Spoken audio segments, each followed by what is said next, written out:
In this week's episode of The Amazing Race, the teams were tested in another grueling mega leg of the season. And unfortunately, last to the pit stop this time was military brothers Marcus and Michael. And joining me now is one half of the team, Marcus. Marcus, how are you? I'm fine, Blake. I'm doing well. How are you doing? I'm good. I'm good. Hey, let's just start with this. I'm really curious to know, how did you and your brother decide to do this show together? It's something we've been talking about for years, honestly. We kind of just self-selected out. We didn't think that we would get cast, whether that's the show or our story wouldn't be compelling enough, we wouldn't be entertaining enough, or our profession, like our respective chains of command, just wouldn't allow us to go. Um, December of 2020, we were spending Christmas together. COVID, the show isn't in production because they're on a COVID.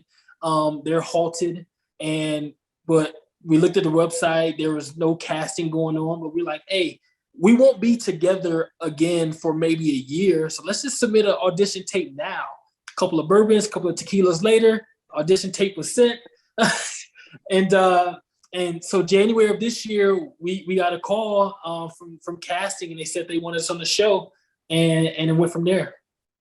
Very cool. I love that. You said over bourbon. That's good. That's good. All right. Now also tell me this. We have to make the tape funny.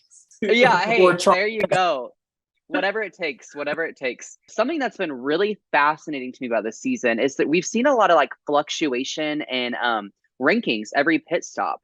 And so you guys yourselves, you were at the top a lot and then you were closer to the bottom a lot. So what would you say for you and your brother's journey? Why was it so up and down, you think? It's hard for me. It'll probably take me about 30 minutes to give an answer for every other team. But for Michael and I, it was small, simple things at each time that we weren't like in the top somewhere, right? So we got third in Petra because we chose the wrong detour. If we go to the puzzle, we get first. What was after Amman? Michael just thought like he would rather build the best cart before we leave instead of just kind of haphazardly constructing it and then leaving. And I have no problems with that. And we got fifth. We won the next leg after that, and then we got fourth in Toulouse, and that was really like my big like navigational mistake. Like I told us to go left when we should have went right. If we go right, regardless of what happens at rugby, if we go right, we probably win that leg. And so it was for us, the fluctuation was probably always tied to one thing in any given leg. And so just fix those things. Yeah. So something I'd be curious to know about, speaking of, having options to pick different detours or roadblocks or what have you. So in this last part of the mega leg, you guys were the only team that chose to do the brick building as opposed to dancing the flamenco dancer. So do you guys wish that you would have done the other detour option instead, or what were your thoughts on that?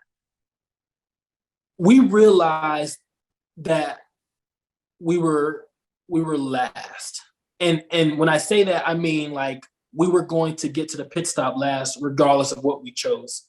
When we arrived in Ronda, we had to valet the car, find a tour guide, and tour guide gives you the detour clue. But as we got out of the car, we saw the wood carver that has the clue for after the detour, and we went to him. We were told that's not your clue, like that's the clue for the roadblock. But it was only one. It was only one clue left. So ipso facto, the other four teams already got this roadblock. We still have a detour to choose. So, when we saw Molly and Emily actually below us on the tightrope, and if that was the roadblock, then we realized it didn't matter what we chose. So we just kind of want to do some kind of just relax, build an arch, take some pictures, make some memories, and hopefully Phil doesn't come get us and tell us we're taking too long. Yeah. So clarify that for me, because that's really, really interesting as a viewer. So you guys were just about to be on your way to build the bricks when Emily and Molly were already doing the tightrope. Yes, and when we recognized that, we didn't have the detour clue yet. So we get out of the Mm. car, and like the wood carver station, like the bright yellow Amazing Race envelope, we could see it. So we just ran to the guy, and he was at the top of the staircase, which leads you down to under the bridge where Mm-hmm. the tightrope happened. And so we knew Molly and Emily were in fourth, and we're like, well, only one clue. They're already doing a roadblock, and that means the other team's already gone. So then we kind of just went left. It was about 20 feet away. The tour guide, and it was like detour just for success or bend over backwards. So we knew like that wasn't like the tightrope wasn't one of the detour challenges. So it's like we have to do something else before even going to the tightrope. So reality kind of set in at that point. Yeah, that's super, super fascinating to me. Marcus, thank you for taking the time to speak with me. It was such a pleasure getting to know you. And for all of our viewers out there, keep tuning in to the Amazing Grace Wednesdays on CBS.